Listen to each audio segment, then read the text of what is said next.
S the Mysuru cooperative bank ಚುನಾವಣೆ ವಿಚಾರವಾಗಿ ಒಂದು ಬ್ರೇಕಿಂಗ್ ನ್ಯೂಸ್ ಬರ್ತಾ ಇರುವಂತದ್ದು. ನಾಳೆ ಚುನಾವಣೆ ನಡೆಯಲಿದೆ. ಈ ವಿಚಾರವಾಗಿ ಒಂದು ಬ್ರೇಕಿಂಗ್ ನ್ಯೂಸ್ ಕೂಡ ಇದೆ. ಮತದಾರರಿಗೆ ಬಹಿರಂಗವಾಗಿ ಗೃಹೋಪಯೋಗಿ ವಸ್ತುಗಳನ್ನು ಹಂಚಿಕೆಯನ್ನ ಮಾಡ್ತಾ ಇದ್ದಾರಂತೆ. ಒಂಟಿಕೊಪ್ಪಲ್ KRS ರಸ್ತೆ ಬಳಿ ವಿತರಣೆಯನ್ನ ಮಾಡಲಾಗ್ತಾ ಇರುವಂತದ್ದು. ತಟ್ಟೆ, ಹಾಟ್ ಬಾಕ್ಸ್ ಸೇರಿದಂತೆ ಮತ್ತಿತರ ವಸ್ತುವನ್ನ ಹಂಚಲಿಕ್ಕೆ ಈಗ ಅಭ್ಯರ್ಥಿಗಳು ಮುಂದಾಗಿದ್ದಾರೆ ಅನ್ನುವಂಥ ಮಾಹಿತಿ ಲಭ್ಯವಾಗ್ತಾ ಇದೆ. ನೋಡಿ, ತಟ್ಟೆ, ಹಾಟ್ ಬಾಕ್ಸ್ ಸೇರಿದಂತೆ ಗೃಹೋಪಯೋಗಿ ವಸ್ತುಗಳೇನೇನಿದೆ ಇದನ್ನೆಲ್ಲ ಹಂಚಲಿಕ್ಕೆ ಮುಂದಾಗಿದ್ದಾರೆ. ಮತದಾರರಿಗೆ ಮತ ನೀಡುವಂತೆ ಈ ರೀತಿ ಗೃಹೋಪಯೋಗಿ ವಸ್ತುಗಳನ್ನು ನೀಡಿ ಆಮಿಷವನ್ನ ಒಡ್ತಿದ್ದಾರೆ. ಗಿಫ್ಟ್ ಬಾಕ್ಸ್ ಅನ್ನ ಕೊಟ್ಟು ಬ್ಯಾಂಕ್ ಸದಸ್ಯರ ಮನವನ್ನ ಒಲಿಸಿ ಮತಬೇಟೆಯಾಡೋದಕ್ಕೆ ಈಗ ಅಭ್ಯರ್ಥಿಗಳು ಮುಂದಾಗಿದ್ದಾರೆ. ಬ್ಯಾಂಕ್ ಚುನಾವಣೆಗೂ ಗೃಹ ಬಳಕೆ ವಸ್ತುಗಳೇನಿದೆ ಇದನ್ನ ಹಂಚಿಕೆಯನ್ನ ಮಾಡಲಾಗ್ತಾ ಇರುವಂಥದ್ದು. ರಸ್ತೆಯಲ್ಲಿಯೇ ಪೆಂಡಾಲನ್ನು ಹಾಕಿ ಬಹಿರಂಗವಾಗಿ ಹಂಚಿಕೆಯನ್ನು ಮಾಡ್ತಿದ್ದಾರೆ. ಇಲ್ಲಿ ನೋಡಿ, ನಾವೀಗ ದೃಶ್ಯದಲ್ಲಿ ತೋರಿಸ್ತಾ ಇರೋದು ಇದನ್ನೇ. ರಸ್ತೆಯಲ್ಲಿ ಪೆಂಡಾಲ್ ಹಾಕಿ ವೋಟ್ ಹಾಕಿ ಅಂತ ಕೇಳೋದಕ್ಕೆ ಈ ರೀತಿ ಆಮಿಷ ಒಡ್ತಾ ಇದ್ದಾರೆ ಅಂತಂದರೆ ಇದೊಂದು ಬ್ಯಾಂಕ್ ಎಂಪ್ಲಾಯೀಸ್ ಚುನಾವಣೆನಾ ಅಥವಾ ಬೇರೆ ಯಾವುದಾದ್ರು ಚುನಾವಣೆನಾ? ಇದು ನಮಗೆ ಡೌಟ್ಸ್ ಬರುತ್ತೆ. ನೋಡಿ, ಆತ ಗಾಡಿಯಲ್ಲಿ ಯಾವುದೋ ಗೃಹ ಬಳಕೆ ವಸ್ತುವನ್ನು ಇಸ್ಕೊಂಡು ಹೋಗ್ತಾ ಇರೋವಂಥದ್ದು. ಇದು ಈ ರೀತಿ ಆಮಿಷವನ್ನು ಒಡ್ಡಿ ಈ ರೀತಿ ವಸ್ತುಗಳನ್ನು ನೀಡಿ ವೋಟ್ ಹಾಕಬೇಕು, ನೀವು ಇದನ್ನು ಇಸ್ಕೊಂಡಿದ್ದೀರಾ ಅಂತಂದರೆ ವೋಟ್ ಹಾಕಬೇಕು ಅನ್ನುವಂಥ ರೀತಿಯಲ್ಲಿ ಹೇಳ್ತಿದ್ದಾರೆ.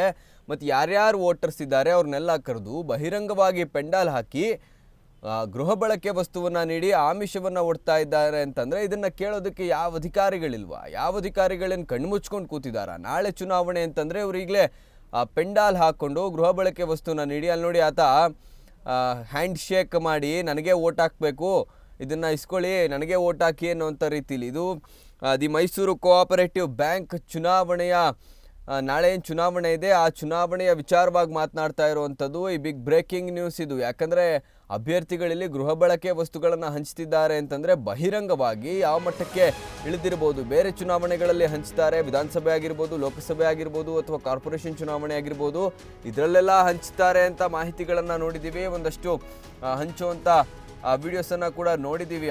ಆ ನ್ಯೂಸ್ ಬೇರೆ. ಆದರೆ ಇಲ್ಲಿ ಬ್ಯಾಂಕ್ ಎಂಪ್ಲಾಯೀಸ್ ಚುನಾವಣೆಯಲ್ಲಿ ದಿ ಮೈಸೂರು ಕೋಆಪರೇಟಿವ್ ಬ್ಯಾಂಕ್ ಚುನಾವಣೆಯಲ್ಲಿ ಈ ರೀತಿ ಆದರೆ ಯಾವ ಮಟ್ಟಕ್ಕೆ ಇಳಿದಿರ್ಬೋದು ಅಭ್ಯರ್ಥಿಗಳು ಅಂತ ನಮಗೆ ಯೋಚನೆ ಬರುತ್ತೆ. ಗೆಲ್ಲೋದಕ್ಕೆ ಏನು ಬೇಕಾದರೂ ಮಾಡೋದಕ್ಕೆ ಅಭ್ಯರ್ಥಿಗಳು ಇಳಿದಿದ್ದಾರೆ. ಇದು ಅಕ್ಷಮ್ಯ ಅಪರಾಧ. ಇದು ಈ ರೀತಿ ಆಮಿಷ ಒಡ್ಡಬಾರ್ದು. ಯಾವುದೇ ಅಭ್ಯರ್ಥಿಗಳು ಕೂಡ ಈ ರೀತಿ ವೋಟ್ ಹಾಕಿಸ್ಕೊಳ್ಳೋದಕ್ಕೆ ಗೃಹ ಬಳಕೆ ವಸ್ತು ನೀಡೋದಾಗಲಿ, ಹಣ ನೀಡೋದಾಗಲಿ, ಇನ್ನೊಂದು ರೀತಿಯಲ್ಲಿ ಆಮಿಷ ಒಡ್ಡೋದಾಗಲಿ ಯಾವುದನ್ನು ಮಾಡಬಾರ್ದು. ಇದು ಅಕ್ಷಮ್ಯ ಅಪರಾಧ ಆಗಿರುತ್ತೆ. ಯಾಕಂದರೆ ಈ ರೀತಿ ಕೊಟ್ಟು ಈ ರೀತಿ ಮಾಡಿ ಆಮಿಷವನ್ನು ಒಡ್ಡಿ ಈ ರೀತಿ ಗೃಹ ಬಳಕೆ ವಸ್ತು ಆಗಿರ್ಬೋದು, ಹಣ, ಒಂದು ರೀತಿಯಲ್ಲಿ ಬೇರೆ ಬೇರೆ ರೀತಿಯಲ್ಲಿ ಆಮಿಷವನ್ನು ಒಡ್ಡಿದ್ರೆ ಅದು ತಪ್ಪಾಗುತ್ತೆ. ಅದು ಸರಿಯಾದ ರೀತಿಯಲ್ಲಿ ಚುನಾವಣೆ ಮಾಡ್ದಂಗೆ ಆಗೋದಿಲ್ಲ. ಹಾಗಾಗಿ ಈ ರೀತಿ ಮೈಸೂರು ಕೋಆಪರೇಟಿವ್ ಬ್ಯಾಂಕ್ ಚುನಾವಣೆ ನಾಳೆ ಇರುವಾಗ ಈ ರೀತಿ ಬಹಿರಂಗವಾಗಿ ಒಂದು ರೀತಿಯಲ್ಲಿ ಆಮಿಷವನ್ನು ಒಡ್ತಿದ್ದಾರೆ. ಈ ರೀತಿ ಗೃಹ ಬಳಕೆ ವಸ್ತುಗಳನ್ನು ನೀಡ್ತಿದ್ದಾರೆ. ನೋಡಿ, ಆ ವ್ಯಕ್ತಿ ಹ್ಯಾಂಡ್ ಶೇಕನ್ನು ಮಾಡಿ ನೀವು ನನಗೆ ವೋಟ್ ಹಾಕಬೇಕು ಅನ್ನೋಂಥ ರೀತಿಲಿ ಕೇಳಿಕೊಂಡು ಆತನನ್ನು, ಅದಾದಮೇಲೆ ಯಾವುದೋ ಫೋನ್ ಬರುತ್ತೆ, ಫೋನು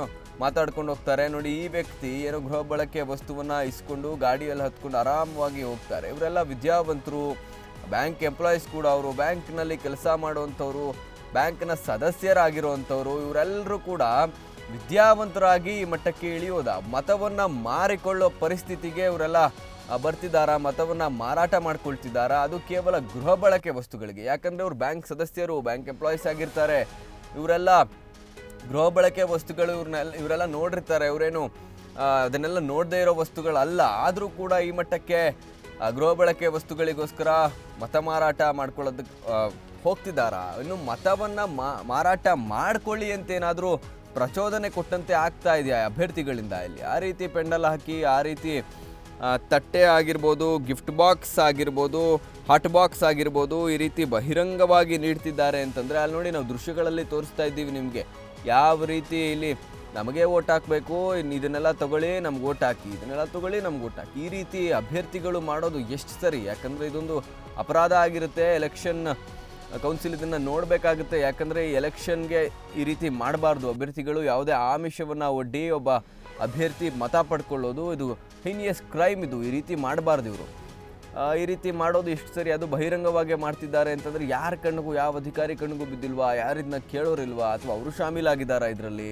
ಇದೆಲ್ಲ ಪ್ರಶ್ನೆಗಳು ಮೂಡುತ್ತೆ. ಇವರು ವಿದ್ಯಾವಂತರಾಗಿ, ಬ್ಯಾಂಕ್ ಸದಸ್ಯರಾಗಿ ಈ ರೀತಿ ಮಾಡೋದು ಎಷ್ಟರ ಮಟ್ಟಕ್ಕೆ ಸರಿ ಅಂತ ನಾವು ಪ್ರಶ್ನೆ ಮಾಡಬೇಕಾಗುತ್ತೆ. ನಮ್ಮ ಟಿವಿ ಮೈಸೂರು ಇದರ ಹಿಂದೆ ಬಿದ್ದು ಈಗ ಈ ವಿಡಿಯೋಸ್ನೆಲ್ಲ ನಿಮಗೆ ಯಾಕೆ ತೋರಿಸ್ತಾ ಇದ್ದೀವಿ ಅಂತಂದರೆ ನಮ್ಮ ಟಿ ವಿ ಮೈಸೂರಿನಲ್ಲಿ ಇದನ್ನೆಲ್ಲ ತೋರಿಸಿ ಈ ರೀತಿ ಅಭ್ಯರ್ಥಿಗಳು ಆಮಿಷ ಒಡ್ಡುವಂಥ ಅಭ್ಯರ್ಥಿಗಳು ಈ ರೀತಿ ಇದ್ದಾರೆ, ಇದರಿಂದ ನೀವು ಎಚ್ಚರ ವಹಿಸಿ, ಯಾವುದೇ ಆಮಿಷಕ್ಕೆ ಒಳಗಾಗಬೇಡಿ, ನಿಮ್ಮ ಮತಗಳನ್ನು ಮಾರಾಟ ಮಾಡ್ಕೊಳ್ಬೇಡಿ ಅನ್ನುವಂಥ ಸಂದೇಶವನ್ನು ನಮ್ಮ ಟಿ ವಿ ಮೈಸೂರು ಇವತ್ತು ತಿಳಿಸುವಂಥ ಪ್ರಯತ್ನವನ್ನು ಮಾಡ್ತಿದ್ದೇವೆ.